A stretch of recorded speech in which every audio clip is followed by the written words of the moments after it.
just talking in on some pigs right now. Got everybody rolling. Saw some pigs a little bit farther out in some thick, nasty country. So, round 2, we're gonna give her a try. Hopefully we knock one down. And hopefully I don't get stuck with too much cactus first. Pretty sure that's something.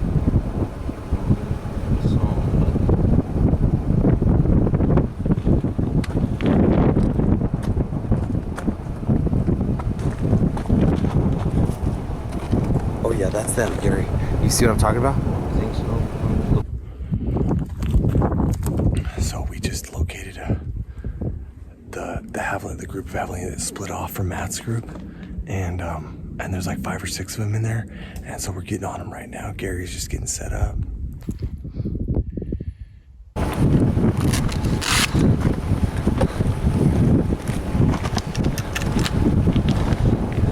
Still in the same spot. They're just kind of moving up that mountain a little bit.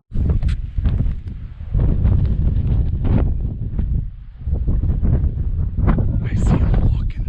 They're walking away down that wash.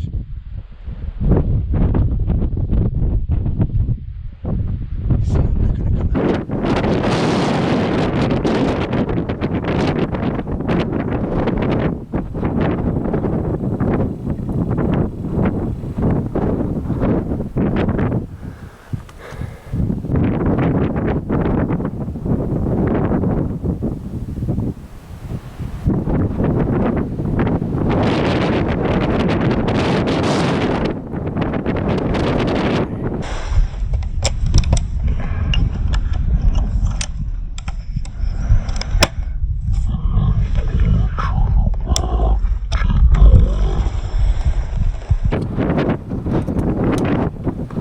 See it? You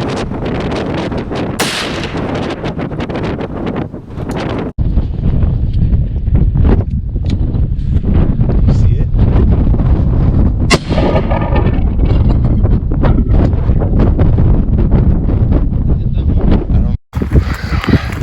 Alright, so we had a group of Javelina down here below us working. They cut through a wash.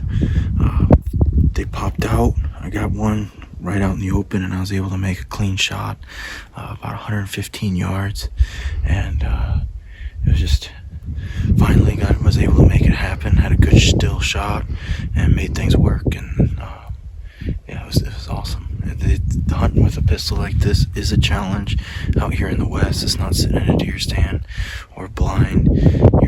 Especially with these Javelina, they're always moving and always in and out of brush, and so it took me a few tries, a few opportunities, and we made it happen.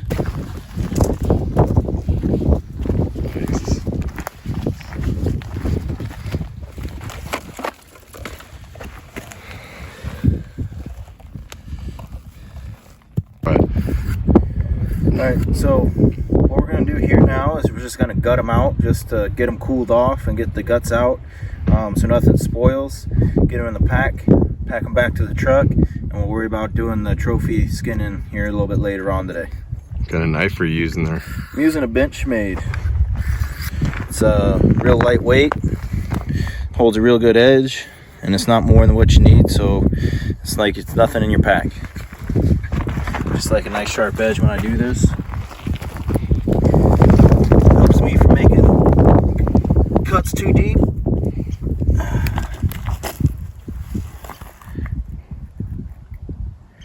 So I like to just kind of start real light, just get the skin going here. And this cut like this is fine if you're going to do a trophy mount, like full body or something, going just right up the middle. You don't have to, it's not going to mess anything up. So I'm just getting her going here. There we go. And we'll go all the way up.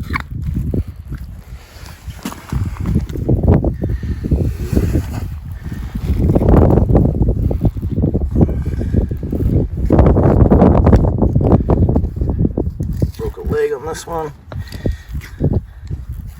All good. So I'm going to be kind of careful right here as I finish down, basically connecting down to the butthole.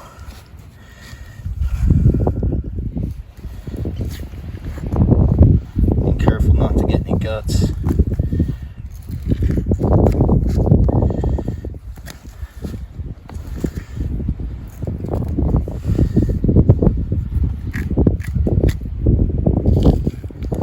So this is all skin that I'm getting right now. Now you can see it. Now I have the cut line. I did kind of nick it a little bit, which is all right, because I didn't actually get any guts. So I'm putting my fingers down, blade up and away from the guts. Just that way we're not puncturing anything we don't have to. Finish this down a little bit farther.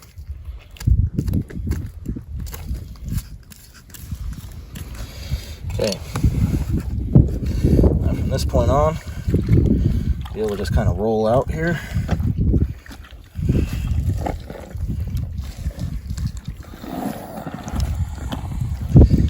See, I got the liver a little bit. Nothing wrong with that.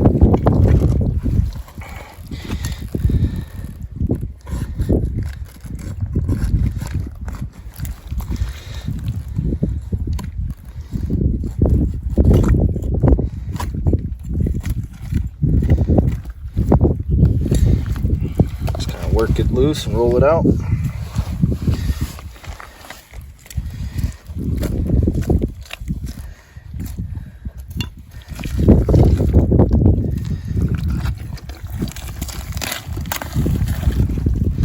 Up for that cactus right in the middle. Yeah, it's a little cactus eater, so you got to watch your fingers, as Tim pointed out there.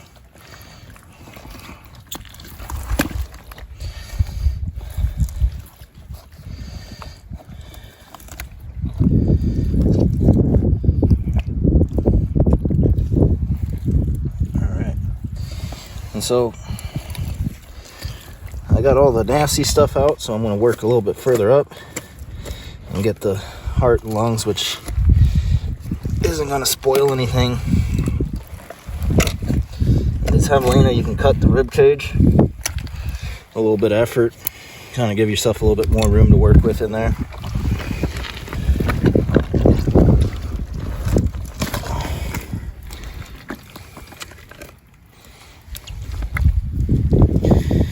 Hit the heart.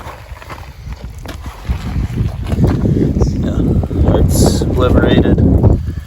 Lungs has his chunk missing out of it. Dude, yeah, perfect heart shot.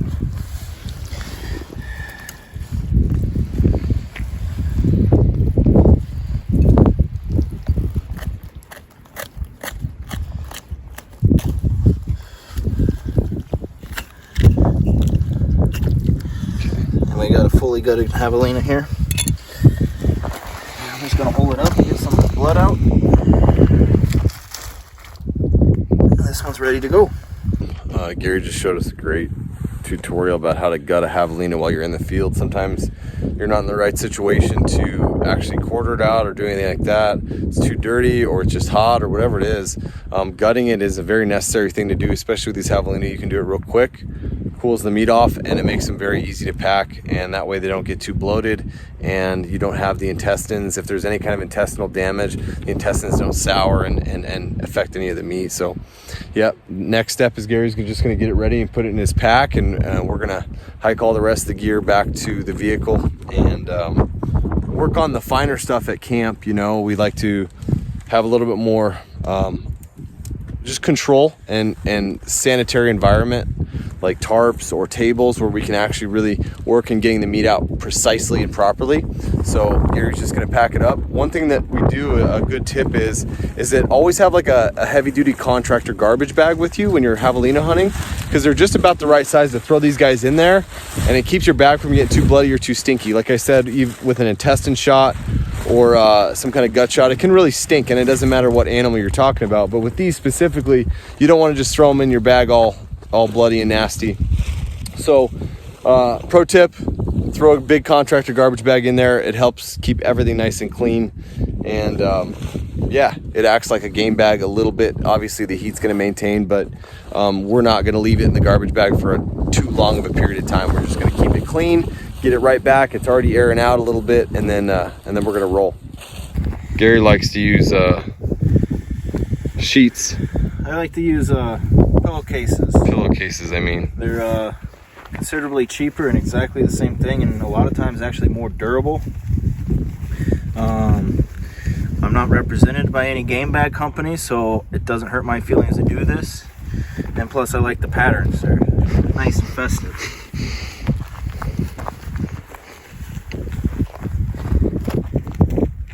This way it just kind of helps keep everything together and clean, and just that way when I get back, if we got to hang it for a little bit, it's no big deal. All I got to do is hang it from a tree. So now it's in what I consider a game bag. Also helps maintain the mess a little bit better. Alright, got that in there. I like to pull the rest of my gear out in case something does leak in that bag. It is always going to go down, so like my jacket and other stuff like that, I'm going to set on top. And that way with gravity, if there is a hole in the bag, sometimes their teeth or their hooves can nick a hole. If it leaks, it's just going to leak on the bag itself and not all over my stuff that I might want later today. And don't want to spill like that.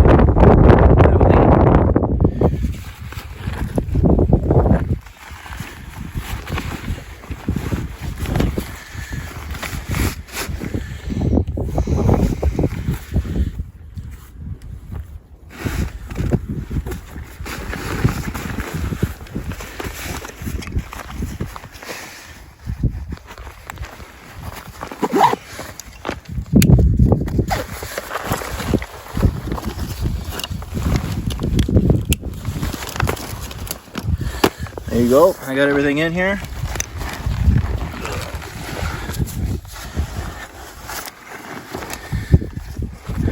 We're ready to go.